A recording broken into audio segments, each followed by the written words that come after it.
ക്രൂശിക്കപ്പെട്ട ക്രിസ്തുവിനെ പ്രസംഗിക്കുന്നു. ദൈവത്തിൻ്റെ വലിയ നാമം മഹത്വപ്പെടട്ടെ. നമുക്ക് വായിക്കാം. യോഹന്നാന് ശേഷം 4-ാം അധ്യായം 34-ാം വാക്യം. യേശു അവരോട് പറഞ്ഞത്, എന്നെ അയച്ചവൻ്റെ ഇഷ്ടം ചെയ്ത് അവൻ്റെ പ്രവൃത്തി തികയ്ക്കുന്നത് തന്നെ എൻ്റെ ആഹാരം. എന്നെ അയച്ചവൻ്റെ ഇഷ്ടം ചെയ്ത് അവൻ്റെ പ്രവൃത്തി തികയ്ക്കുന്നത് തന്നെ എൻ്റെ ആഹാരം. ദൈവ ഇഷ്ടം, അതാണ് വിഷയം. ദൈവ ഇഷ്ടം. എന്നെ അയച്ചവൻ്റെ ഇഷ്ടം ചെയ്ത് അവൻ്റെ പ്രവൃത്തി തികയ്ക്കുന്നത് തന്നെ എൻ്റെ ആഹാരം. ദൈവത്തിൻ്റെ ഹിതം, ദൈവത്തിൻ്റെ ഇഷ്ടം, ദൈവ ഇഷ്ടം, അതാണ് നാം ഇന്ന് ചിന്തിക്കാൻ തുടങ്ങുന്നത്. ദൈവ ഇഷ്ടം. നമുക്ക് എല്ലാവർക്കും ദൈവത്തിൻ്റെ ഇഷ്ടം അറിയാൻ ആഗ്രഹമുണ്ട്. ദൈവ ഇഷ്ടം. ഓരോ കാര്യങ്ങൾക്ക് ദൈവത്തിൻ്റെ ഗൈഡൻസ് നോക്കുന്ന ആളുകളുണ്ട്. ഗൈഡൻസ് അന്വേഷിക്കും. ദൈവത്തിൻ്റെ ഗൈഡൻസ്, ദൈവത്തിൻ്റെ ഇഷ്ടം എന്താണ് അറിയാനായിട്ട് നോക്കും. നോക്കിയാൽ വേദപുസ്തകത്തിൽ മറിച്ച് നോക്കി ഒരു ഭാഗം കാണും. ആ ഭാഗം കണ്ടാൽ അപ്പോൾ അതാണ് ദൈവത്തിൻ്റെ ഇഷ്ടം എന്ന് വിചാരിക്കും. അതൊക്കെ തെറ്റായ ഗൈഡൻസാണ്. നമ്മുടെ പ്രത്യേകമായ ആ വിഷയം, അതിന് വേദപുസ്തകത്തിൽ വാക്യം വായിച്ച് നോക്കാൻ പറ്റില്ല. ഈ പോൾ യോങ്കിച്ചോ എന്ന് പറയുന്ന ശക്തനും ഭക്തനുമായ ഒരു മിഷണറി ഉണ്ട് സൗത്ത് കൊറിയയിൽ. വലിയൊരു ശക്തമായൊരു സഭയാണ് അദ്ദേഹത്തിൻ്റെ സഭ അവിടെയുള്ളത്. അദ്ദേഹത്തിൻ്റെ ഒരു പുസ്തകത്തിൽ ഞാൻ വായിച്ചു, 2 പെൺകുട്ടികൾ, നല്ല ഭക്തിയുള്ള കുട്ടികളാണ്, വളരെ വിശ്വാസമുള്ളവരാണ്, വളരെ ഭക്തി നിർഭരമായി ജീവിതം നയിക്കുന്നവരുമാണ്. ആ പെൺകുട്ടികൾ 2 പേരും ഒരിടത്ത് പോകാനായിട്ട് ഇറങ്ങി. കർത്താവിൻ്റെ വേലയ്ക്കാണ് പോകുന്നത്, സുവിശേഷ വേലയ്ക്ക്.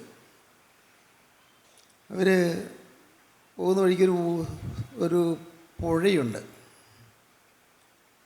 ആ പുഴയിൽ അവിടെ പാലമില്ല. അവിടെ സാധാരണ രീതിയിൽ അപ്പുറം കിടക്കാൻ നിർവാഹമില്ല. പുഴ നിറഞ്ഞൊഴുകുന്നുണ്ട്. എന്താ വേണ്ടത് അവരാലോചിച്ചു. അവർ പറഞ്ഞു, നമ്മുടെ കർത്താവിൻ്റെ വചനമുണ്ടല്ലോ, ഈ മോശ ജനത്തെ നടത്തിക്കൊണ്ട് പോയപ്പോൾ കർത്താവിൻ്റെ വിലയാണല്ലോ, ചെങ്കടൽ മാറിയല്ലോ, നമുക്ക് വിശ്വാസത്തോടെ നമുക്ക് ഇറങ്ങാം. വിശ്വാസം ഇറങ്ങിയാൽ മാറും. തന്നെയല്ല, യോശുവ ജനത്തെ നടത്തിയപ്പോൾ യോർദാൻ 6 നദി അത് മെത്തി ഒഴുകുന്നുണ്ടായിരുന്നു. ഓരോ പുരോഹിതന്മാർ, പെട്ടെന്ന് നോക്കുന്ന പുരോഹിതന്മാരുടെ കാല് വെള്ളത്തിൽ തൊട്ടപ്പോഴേക്കും വെള്ളം മാറി. വചനം അങ്ങനെയല്ലേ, വചനമാണല്ലോ, നമുക്ക് വചനം വിശ്വസിക്കാം. നല്ല വിശ്വാസത്തോടെ വെള്ളത്തിലേക്ക് ഇറങ്ങി. ഒരടി പോയി, വെള്ളം മാറിയില്ല. 4-5 അടി പോയി, വെള്ളം മാറിയില്ല. അരയോളമായി വെള്ളം അല്ല, വെള്ളം മാറിയില്ല. പക്ഷെ അവർക്ക് സംശയമില്ല, വെള്ളം മാറും. നല്ല വിശ്വാസം. അവർ ആ വെള്ളത്തിൽ മുങ്ങിപ്പോയി ചത്തു. 2 പേരും മരിച്ചു. അതെന്താ? അപ്പോൾ ദൈവത്തിൻ്റെ വചനമല്ലേ. വേദപുസ്തകത്തിൽ കാര്യമുണ്ട് എന്നുള്ളത് കൊണ്ട് അത്, ആ ദൈവത്തിൻ്റെ വചനം അത് ലോഗോസ് മാത്രമാണ്. ലോഗോസ് എന്ന് പറഞ്ഞാൽ പൊതുവായിട്ടുള്ള വചനമാണ്. പൊതുവായിട്ടുള്ള വചനം ഒരു പ്രത്യേക വ്യക്തിക്ക് ഒരു പ്രത്യേക സമയത്ത് പ്രത്യേക കാര്യത്തിന് പ്രത്യേകിച്ച് തരുന്നതായ ഒരു സ്പെസിഫിക് മെസ്സേജ് ഉണ്ടായിരിക്കണം. ഒരു സ്പെസിഫിക് വേർഡ് ഓഫ് ഗോഡ്, വ്യക്തിപരമായ അതിനെ റീമ എന്ന് പറയും. ലോഗോസ് ഉണ്ടായിട്ട് കാര്യമില്ല, റീമ കിട്ടണം. നമുക്ക് വ്യക്തിപരമായി നമുക്ക് ഒരു ഇത് കിട്ടണം, വ്യക്തിപരമായി ഒരു സന്ദേശം കിട്ടണം, വ്യക്തിപരമായിട്ട് കിട്ടണം. അത് സ്പെസിഫിക് ആയിരിക്കും, വളരെ കൃത്യമായിരിക്കും, ഡെഫിനിറ്റ് ആയിരിക്കും. അങ്ങനെ ഒരു വ്യക്തമായൊരു ദൂത് കിട്ടണം. ഇല്ലെങ്കിൽ വെറുതെ വേദവസ്തം മറിച്ച് നോക്കിക്കൊണ്ട് നമ്മൾ ദൈവത്തെ നടത്തിപ്പാണെന്ന് വിചാരിക്കരുത്. അനേകം ആളുകളും ഈ ബൈബിൾ ഇങ്ങനെ ഭക്തിപൂർവ്വം പ്രാർത്ഥിക്കും, മറിച്ച് നോക്കും, എവിടെയെങ്കിലും ഒന്ന് കാണും, അല്ലെങ്കിൽ ആദ്യം കാണുന്ന ഭാഗം വായിക്കും. അപ്പോൾ അത് ദൈവം അടുത്ത് കാണുന്ന വിചാരിക്കും, ദൈവം ഇഷ്ടമാണെന്ന് വിചാരിക്കും. ഒരിക്കലും ആ അബദ്ധത്തിൽ വിശ്വാസികൾ തെറ്റിപ്പോകരുത്. ദൈവത്തിന് സ്തോത്രം. വിശ്വാസികളായ ദൈവമക്കൾ ഒരിക്കലും ആ അപകടത്തിൽ കുടുങ്ങിപ്പോകരുത്. ദൈവത്തിന് സ്തോത്രം. ദൈവവചനത്തിൻ്റെ വെളിച്ചത്തിൽ നാം ചിന്തിക്കുമ്പോൾ ദൈവത്തിൻ്റെ കൃപയാൽ കർത്താവ് നമുക്ക് വചനത്തിൻ്റെ ആഴങ്ങൾ മനസ്സിലാക്കി തരുന്നു. വചനത്തിൻ്റെ അർത്ഥം മനസ്സിലാക്കി തരുന്നു. വചനത്തിൻ്റെ ഗാംഭീര്യവും ആശയ പെരുമയും മനസ്സിലാക്കി തരുന്നു. ദൈവത്തിന് സ്തോത്രം. ഒരാൾ അല്പം ഹാസ്യാത്മകമാണ്. ഒരാൾ ദൈവഹിതം അറിയാനായിട്ട്, ഒരു ദൈവത്തിൻ്റെ ഹിതം അറിയാനായിട്ട് ബൈബിൾ വായിച്ചു. മത്തായി 27:5 കിട്ടി. മത്തായി 27:5 വായിച്ചേ. അവൻ ആ വെള്ളിക്കാശ് മന്ദിരത്തിലെറിഞ്ഞ് ചെന്നു കെട്ടിഞ്ഞാന്നു ചത്തുകളഞ്ഞു. എന്താണിത്? കെട്ടിച്ചാന്ന് ചത്ത് കളഞ്ഞു. ഇതാണ് എന്തോ അപകടമാണല്ലോ. അവതിന് വായിച്ചപ്പോൾ കിട്ടേണ്ട ഗൈഡൻസ് കെട്ടിച്ചാന്ന് ചത്തു. ഞാൻ ചാവാനായിരിക്കുമോ ദൈവം പറയുന്നത്? എന്താണത്? അവന് സംശയമായി. ഒന്നുകൂടി മറിച്ച് നോക്കി. അപ്പോൾ കിട്ടിയത് ലൂക്കോസ് 10:37. അവനോട് കരുണ കാണിച്ചവനെന്ന് അവൻ പറഞ്ഞു. യേശു അവനോട് നീയും പോയി അങ്ങനെ തന്നെ ചെയ്യുക എന്ന് പറഞ്ഞു. കെട്ടിച്ചാന്ന് ചത്ത് കളഞ്ഞു. അടുത്ത് കിട്ടിയത് എന്താ? നീയും പോയി എങ്ങനെ തന്നെ ചെയ്യുക. കൊള്ളാമല്ലോ, ദൈവം തന്ന നല്ല അരുളപ്പാട്. നീയും ഇപ്പോൾ എങ്ങനെ ചെയ്യും? പാവം പേടിച്ചു പോയി. ഞാനും പോയി കെട്ടിയാന്ന് ചെയ്യണോ? ഒന്നുകൂടി വരച്ച് നോക്കാം. അപ്പോൾ കിട്ടി യോഹന്നാൻ 2:5 വായിച്ച്. അവൻ നിങ്ങളോട് എന്തെങ്കിലും കൽപ്പിച്ചാൽ അത് ചെയ്യുവീൻ എന്ന് പറഞ്ഞു. ഒന്നുകൂടെ കുഴപ്പമായി. അവൻ നിങ്ങളോട് എന്തെങ്കിലും കൽപ്പിച്ചാൽ അത് ചെയ്യുവീൻ. അവൻ ഒന്നുകൂടെ പരിഭ്രമമായി. അപ്പോൾ കൽപ്പിച്ചു, കെട്ടിച്ചാൽ ചത്ത് കളഞ്ഞു, നീയും പോയി എങ്ങനെ ചെയ്യുക. ഇതാ അവൻ നിങ്ങൾ എന്തെങ്കിലും കൽപ്പിച്ചാൽ ചെയ്യുവീൻ. കാര്യം കുഴഞ്ഞു. ഒന്നുകൂടി മറിച്ച് നോക്കിക്കളെ. മറിച്ചു. അന്നേരം എന്താണ്? യോഹന്നാൻ 13:27. ഖണ്ഡം വാങ്ങിയ ഉടനെ സാത്താൻ അവനിൽ കടന്നു. യേശു അവനോട് നീ ചെയ്യുന്നത് വേഗത്തിൽ ചെയ്യുക എന്ന് പറഞ്ഞു. വേഗത്തിൽ ചെയ്യുക എന്ന് പറയുന്നു. ആകെ അമ്പരപ്പിലായി, അസ്വസ്ഥനായി. ഇതൊരു ഹാസ്യാത്മകമായ ഒരു ചിത്രീകരണമാണ്. പക്ഷേ അതിനകത്ത് ഒരു കാര്യമുണ്ട്. ബൈബിളിലെ ചില ഭാഗങ്ങൾ വായിച്ച് നാം ഒരിക്കലും ഗൈഡൻസ് നോക്കരുത്. ദൈവ ഇഷ്ടം അന്വേഷിക്കരുത്. ദൈവത്തിൻ്റെ ഇഷ്ടം എങ്ങനെ?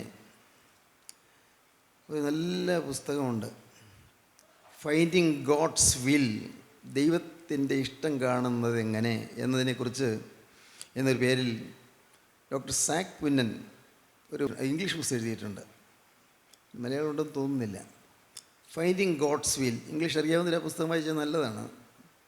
ദൈവത്തിൻ്റെ ഇഷ്ടം അറിയുന്നത് എങ്ങനെ? നമ്മുടെ എല്ലാവരുടെയും മനസ്സിലുണ്ടാവും ദൈവത്തിൻ്റെ ഇഷ്ടം. ഒരു കല്യാണം ആലോചിക്കുന്നത് ദൈവത്തിൻ്റെ ഇഷ്ടമാണോ? ചിന്തിക്കാം, സ്വാഭാവികമായിട്ട് ചിന്തിക്കാം. ദൈവം ഇഷ്ടമാണോ? ചിന്തിക്കാം. അല്ലെ, ഓരോരോ കാര്യങ്ങൾ. ബിസിനസ് തുടങ്ങണം, ദൈവത്തിന് ഇഷ്ടമാണോ? ഇന്ന ബിസിനസ്സാണ്, അത് ദൈവത്തിന് ഇഷ്ടമാണോ? അവിടെയെല്ലാം ദൈവത്തിൻ്റെ ഇഷ്ടം എന്ത് എന്നറിയാനുള്ള ആഗ്രഹം നമുക്ക് സ്വാഭാവികമായിട്ടുണ്ടാകും. ദൈവത്തിൻ്റെ ഇഷ്ടം. സ്തോത്രം. നമുക്ക് വായിക്കാം ചില കാര്യങ്ങൾ ഗൗരവമായിട്ട് തന്നെ നമുക്ക് വായിക്കാം. സങ്കീർത്തനം 40 സങ്കീർത്തനം എടുക്കാം. 40 സങ്കീർത്തനത്തിൽ 8-9 വാക്യങ്ങൾ വായിക്കാം. എൻ്റെ ദൈവമേ നിന്റെ ഇഷ്ടം ചെയ്യുവാൻ ഞാൻ പ്രിയപ്പെടുന്നു. എൻ്റെ ദൈവമേ നിൻ്റെ ഇഷ്ടം ചെയ്യുവാൻ ഞാൻ പ്രിയപ്പെടുന്നു. നിന്റെ ന്യായപ്രമാണം എൻ്റെ ഉള്ളിലിരിക്കുന്നു. നിൻ്റെ ന്യായപ്രമാണം എൻ്റെ ഉള്ളിലിരിക്കുന്നു. ദൈവത്തിൻ്റെ ഇഷ്ടം ചെയ്യുവാൻ ഞാൻ പ്രിയപ്പെടുന്നു. ആഗ്രഹമാണ്. ദൈവമേ നിൻ്റെ ഇഷ്ടം ചെയ്യാൻ ഞാൻ പ്രിയപ്പെടുന്നു. നല്ല സമർപ്പണമാണ്. കർത്താവേ എനിക്ക് നിൻ്റെ ഇഷ്ടം നിർവഹിച്ചാൽ മതി. നിൻ്റെ ഇഷ്ടം ചെയ്യാൻ ഞാൻ പ്രിയപ്പെടുന്നു. നിൻ്റെ ഇഷ്ടം നടക്കണം. നിൻ്റെ ഇഷ്ടപ്രകാരം മുന്നോട്ട് പോകണം. നിൻ്റെ ഇഷ്ടം ചെയ്യുവാൻ ഞാൻ പ്രിയപ്പെടുന്നു. സംഗീതക്കാരനുള്ള ധൈര്യം അതാണ്. ദൈവത്തിന് ഇഷ്ടം ചെയ്യാൻ ഞാൻ പ്രിയപ്പെടുന്നു. പക്ഷേ എൻ്റെ ഉള്ളിൽ അതിന് സഹായമായിട്ടൊന്നുണ്ട്. ന്യായപ്രമാണമുണ്ട്, ദൈവത്തിൻ്റെ വചനമുണ്ട്, ദൈവത്തിൻ്റെ വിശുദ്ധ വചനം എൻ്റെ ഹൃദയത്തിലുണ്ട്. അതുകൊണ്ട് എനിക്ക് നിൻ്റെ ഇഷ്ടം ചെയ്യാൻ സാധിക്കും. ദൈവമേ നിൻ്റെ ഇഷ്ടം ചെയ്യാൻ ഞാൻ പ്രിയപ്പെടുന്നു. നിൻ്റെ ന്യായപ്രമാണം എൻ്റെ ഉള്ളിലിരിക്കും. ദൈവത്തിൻ്റെ വചനം ഉള്ളിലുണ്ട്. വചനം, ദൈവത്തിൻ്റെ വചനത്തിൻ്റെ ശക്തി ഏതാണെന്നറിയാമോ? എന്തൊരു ശക്തിയാണത്. നേർവഴിക്ക് നയിക്കും വചനം. വ്യക്തമാണ്.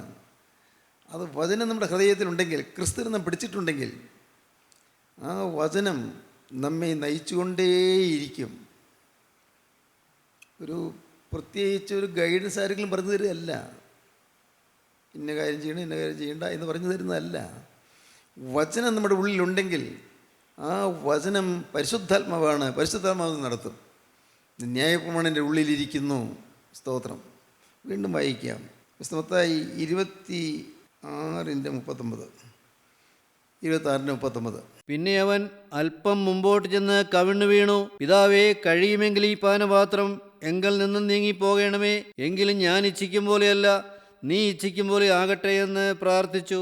പിതാവേ, ഞാൻ ആഗ്രഹിക്കുന്ന പോലെയല്ല, ഞാൻ ഇച്ഛിക്കുന്ന പോലെയല്ല, എൻ്റെ ഇഷ്ടം പോലെയല്ല, നിൻ്റെ ഇഷ്ടം പോലെ നടക്കണമേ. സമ്പൂർണ്ണമായിട്ട് ദൈവത്തിന് വിധേയപ്പെട്ട് കൊടുക്കുകയാണ്. നമ്മിൽ പലരും ദൈവ ഇഷ്ടം നടക്കണമെന്നൊക്കെ പറഞ്ഞ് പ്രാർത്ഥിച്ചാലും ദൈവ ഇഷ്ടം നമ്മുടെ ഇഷ്ടത്തോട് അടുത്ത് വന്നെങ്കിൽ മാത്രമേ നമ്മൾ അനുസരിക്കുകയുള്ളൂ. നമ്മളങ്ങനെയാണ്, പലരും അങ്ങനെയാണ്, നമ്മൾ അനുസരിക്കും. പക്ഷേ ദൈവത്തിൻ്റെ ഇഷ്ടം നമ്മുടെ ഇഷ്ടത്തോട് അനുരൂപമായി വന്ന് കിട്ടിയാലേ അനുസരിക്കൂ. ദൈവത്തിൻ്റെ ഇഷ്ടം അറിഞ്ഞിട്ട് അത് നിവർത്തിച്ചില്ലെങ്കിൽ വലിയ നിരാശയ്ക്ക് കാരണമായി തീരും.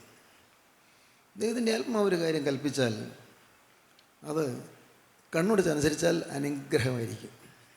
സ്തോത്രം. ദൈവത്തിൻ്റെ ആത്മാവിൻ്റെ ഒരു ആലോചന കിട്ടിക്കഴിഞ്ഞാൽ പിന്നെ ഒന്ന് സെക്കൻഡ് തിങ്കിങ് വേണ്ട, രണ്ടാമത് ചിന്തിക്കണ്ട, അങ്ങ് അനുസരിക്കുക. അനുസരിച്ചാൽ പ്രയോജനമുണ്ട്. എനിക്കും അനേക അനുഭവങ്ങളുണ്ട്.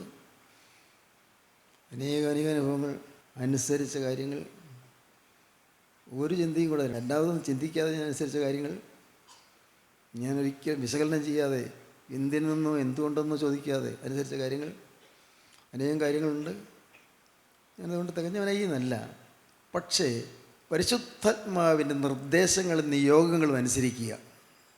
ഇല്ലെങ്കിൽ കനത്ത നഷ്ടം നേരിടേണ്ടി വരും. യോന പ്രവാചകൻ്റെ കാര്യം നമുക്ക് വേദപുസ്തകത്തിൽ അറിയാമല്ലോ. പ്രവാചകൻ ദൈവത്തിൻ്റെ ഹിതം അറിഞ്ഞവനാണ്. നിസ്സാര കാര്യമല്ല. ദൈവം നേരിട്ടൊരു പ്രവാചകനൊരു ദൂത് കൊടുത്തു, ഒരു നിയോഗം കൊടുത്തു പറഞ്ഞാൽ നിസ്സാര കാര്യമാണോ? നിത്യനായ ദൈവം ഒരു ഭൂമിയിൽ ഒരു മനുഷ്യന് തൻ്റെ വചനം പരിപാലിപ്പിക്കുന്നു. എന്തൊരു വലിയ പദവിയാണത്, എന്തൊരു വലിയ ഭാഗ്യമാണത്. പ്രവാചകൻ പക്ഷേ സ്വന്തം ബുദ്ധിയിൽ ആശ്രയിച്ചു. ദൈവത്തിന് നിയോഗം കിട്ടുമ്പോൾ സ്വന്തം ബുദ്ധിയിൽ ആശ്രയിച്ചു. ഞാനിപ്പോൾ അവിടെ പോയി പ്രസംഗിച്ചാൽ അവർ മാനസാന്തരപ്പെടും. ഒരു മാനസാന്തരപ്പെട്ടാൽ ദൈവം അവരുടെ പാപം ക്ഷമിക്കും, അവരുടെ ദേശത്തിന് കുഴപ്പം വരില്ല, നാശം വരില്ല, ദൈവം നശിപ്പിക്കില്ല. അവസാനം ഞാൻ മണ്ടനാകും, ഞാൻ ആളുകളുടെ മുമ്പിൽ ഒരു ഹാസ്യപാത്രമാകും. എന്ത് ചെയ്യും? പ്രസംഗിച്ചിട്ട് എന്തായി? 40 ദിവസം കഴിയുമ്പോൾ നിലവെ ഉന്മൂലമാകുമെന്ന് പറഞ്ഞിട്ട് എന്തായി? 40 ദിവസം കഴിയുമ്പോൾ നിലവെ ഉന്മൂലമാകുമെന്നല്ലേ നീ പ്രസംഗിച്ചത്?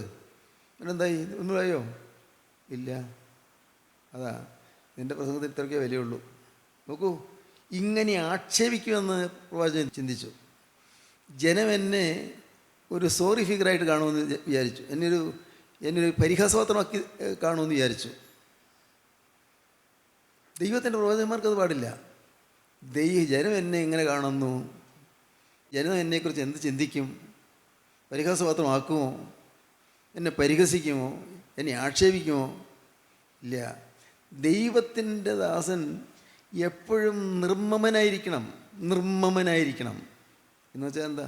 ഒന്നിനോട് മമതയില്ലാത്തവനായിരിക്കണം, നിർമ്മമനായിരിക്കണം. ഒന്നിനോട് മമതയില്ല, ഒന്നിനോട് അറ്റാച്ച്മെൻ്റ് ഇല്ല. പറയാൻ എളുപ്പമാണെങ്കിലും ജീവിക്കാൻ പ്രയാസമാണ് കേട്ടോ. നിർമ്മമനായിരിക്കണം എന്നൊക്കെ പറഞ്ഞാൽ ജീവിതത്തിലേക്ക് വരുമ്പോൾ നമ്മൾ തളർന്നു പോകും. ചില ടെസ്റ്റ് പോയിൻ്റുകൾ വരുമ്പോൾ, ടെസ്റ്റ് കേസസ് വരുമ്പോൾ നമ്മൾ പരാക്രമം വരും. പക്ഷെ ദൈവത്തിൻ്റെ ദാസൻ എപ്പോഴും നിർമ്മമനായിരിക്കണം. ഒന്നിനോടും മമത ഉണ്ടാകാൻ പാടില്ല, ഒന്നിനോടും അറ്റാച്ച്ഡായി പോകാൻ പാടില്ല, ഒന്നിനോടും ബന്ധിക്കപ്പെട്ട് കിടക്കാൻ പാടില്ല. സ്വതന്ത്രനായിരിക്കണം. ദൈവത്തിൻ്റെ ദാസൻ എപ്പോഴും സ്വതന്ത്രനായിരിക്കണം, ഹൃദയം സ്വതന്ത്രമായിരിക്കണം. യോന പ്രവാചകൻ ചിന്തിച്ചു, ജനം എന്നെക്കുറിച്ച് എന്ത് പറയും? ഞാൻ പ്രസംഗിക്കും, ദൈവം എന്നോട് ഇത്രയേ പറഞ്ഞിട്ടുള്ളൂ, നീ ചെന്ന് നിനവേക്ക് വിരോധമായി പ്രസംഗിക്കുക, 41 ദിവസം കഴിയുമ്പോൾ നിനവേ ഉന്മൂലമാകും. ഇത് പറഞ്ഞാൽ ജനം തിരിയും, ജനം മനംതിരിയും. ജനം മനംതിരിയുമ്പോൾ ദൈവത്തിൻ്റെ കോപം മാറും, ശിക്ഷ മാറും. അവരനുഭവിക്കുമ്പോൾ ദൈവ ശിക്ഷ മാറ്റും. ഞാനൊരു മണ്ടനായി പോവില്ലേ? എൻ്റെ വാക്കിന് വിലയില്ലാതായി പോവില്ലേ? ഇത്രേ ചിന്തിച്ചുള്ളൂ. പറ്റിയ കേട് നിസ്സാരമല്ല. യോനപ്രവാചകൻ മൂലം കപ്പലിന് കേട് വരുന്നു, കപ്പലിലെ ചരക്ക് മുഴുവൻ എറിഞ്ഞു കളയേണ്ടി വരുന്നു, എത്രയോ പേർക്ക് നഷ്ടം വരുന്നു. നിസ്സാര നഷ്ടമാണോ? ഒറ്റയ്ക്കൊരാളുടെ അനുസരണക്കേട് മൂലം, ദൈവഹിതത്തിന് വിധേയപ്പെടാത്തത് മൂലം എന്ത് വലിയ കേടാണ് സംഭവിച്ചത്, എന്ത് വലിയ നഷ്ടമാണ് സംഭവിച്ചത്. ചരക്ക് മുഴുവൻ എറിഞ്ഞു കളഞ്ഞു, ഉള്ളതല്ല സ്വത്തല്ല എറിഞ്ഞു കളഞ്ഞു പറഞ്ഞാൽ എന്താ പറയുന്നത്? ഒരു കപ്പല്ല സ്വത്തല്ല എറിഞ്ഞു കളഞ്ഞു. കപ്പലിൻ്റെ ഭാരം കുറയ്ക്കാൻ.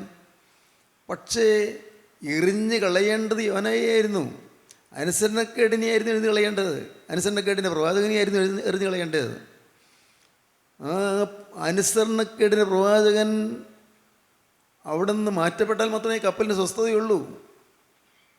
ദൈവജനമേ, നിങ്ങളുടെ ജീവിതത്തിൽ ദൈവത്തിൻ്റെ ആത്മാവിൻ്റെ നിർദ്ദേശങ്ങളെ അനുസരിക്കാതെ പോയാൽ കപ്പലിന് കേടുവരും. ആ കപ്പലിലുള്ളവർക്ക് എല്ലാവർക്കും കേടുവരും. അതാണ് കുഴപ്പം. ഇവൻ യാത്ര ചെയ്യുന്ന കപ്പലിൽ ഉള്ളവർ എല്ലാവർക്കും കേടുവരും. ആ കുടുംബത്തിന് കേടുവരും, കുടുംബ തലമുറയ്ക്ക് കേടുവരും, പലതരം പ്രശ്നങ്ങൾക്ക് കാരണമായി തീരും. ദൈവത്തിന് സ്തോത്രം. പ്രവാചകനെ കപ്പലിൽ നിന്ന് എറിഞ്ഞു കളഞ്ഞു. കടൽ ശാന്തമായി, പ്രക്ഷുബ്ധമായി കടൽ ശാന്തമായി, ഇളകി മറിഞ്ഞിൻ്റെ തിരമാലകളിൽ അടങ്ങി, എല്ലാം ശാന്തമായി. അവിടെ ഒരു അനുസരണക്കേട്, ദൈവത്തിൻ്റെ ഇഷ്ടത്തിന് വിരുദ്ധമായ ഒരു നിലപാട് അവിടെ ഉണ്ടായപ്പോൾ എല്ലാം അപകടത്തിലേക്ക് നീങ്ങി. പക്ഷേ ആ പ്രവാചകനെ അവിടെ നിന്ന് മാറ്റി കടലിലേക്ക് എറിഞ്ഞു. കടൽ ഓളങ്ങൾ ശാന്തമായി, കടലടങ്ങി. പ്രവാചകനെ എറിഞ്ഞു കളഞ്ഞെങ്കിലും സ്വർഗത്തിലെ ദൈവം പ്രവാചകനെ മറന്നില്ല. അത് മറക്കരുത്. അത് നമുക്ക് ആശ്വാസകരമായൊരു ദൂതാണ്. സ്വർഗത്തിലെ ദൈവം യോനാ പ്രവാചകനെ മറന്നില്ല. സ്വർഗത്തിലെ ദൈവം യോനാ പ്രവാചകന് വേണ്ടി ഒരു മഹാമത്സ്യത്തെ കൽപ്പിച്ചാക്കിയിരുന്നു. സ്വർഗത്തിലെ ദൈവം കൽപ്പിച്ച ഒരു മഹാമത്സ്യത്തെ കൽപ്പിച്ചാക്കിയിരുന്നു. സ്തോത്രം. ഈ മെഡിറ്ററേനിയൻ കടലിൽ കൂടി പടിഞ്ഞാറോട്ട് കപ്പൽ നീങ്ങിക്കൊണ്ടിരിക്കുമ്പോൾ ഈ മത്സ്യം കടലിൻ്റെ അടിയിൽ കൂടി പടിഞ്ഞാറോട്ട് നീങ്ങിക്കൊണ്ടിരിക്കുകയാണ്. എന്തൊരത്ഭുതം! ഈ മത്സ്യം ഒന്നും അറിയുന്നില്ല. അതിങ്ങനെ മുകളിലേക്ക് വളർന്നുകൊണ്ട് പടിഞ്ഞാറോട്ട് കടലിൻ്റെ അടിത്തട്ടിൽ കൂടി നീങ്ങിക്കൊണ്ടിരിക്കുന്നു. ഒരു വലിയ ഭീകരനായ ആനയേക്കാൾ എത്രയോ വലിപ്പമുള്ള ഒരു മഹാമത്സ്യം അതിങ്ങനെ നീങ്ങിക്കൊണ്ടിരിക്കുകയാണ്. എന്തൊരത്ഭുതം! ആ മത്സ്യത്തിൻ്റെ ആമാശയത്തിൽ ഒരു ഓക്സിജൻ ബ്ലാഡർ ഉണ്ടായിരുന്നു. എന്തൊരത്ഭുതം!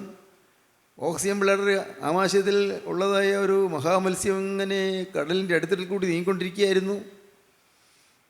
കപ്പലിൽ നിന്ന് യോനായെ എറിഞ്ഞു വീണത് ഈ മത്സ്യത്തിൻ്റെ വയറ്റിലേക്ക്. സ്തോത്രം. വിശ്വസിക്കൂ, അനുസരണക്കേടിലാണ് മകനെ നീ പോകുന്നതെങ്കിലും, മകളെ നീ അനുസരണക്കേടിലാണ് നീങ്ങുന്നതെങ്കിലും, നിന്നെ ഉൾക്കൊള്ളാൻ ഒരു മഹാമത്സ്യം കാത്തു നിൽക്കുന്നുണ്ട്.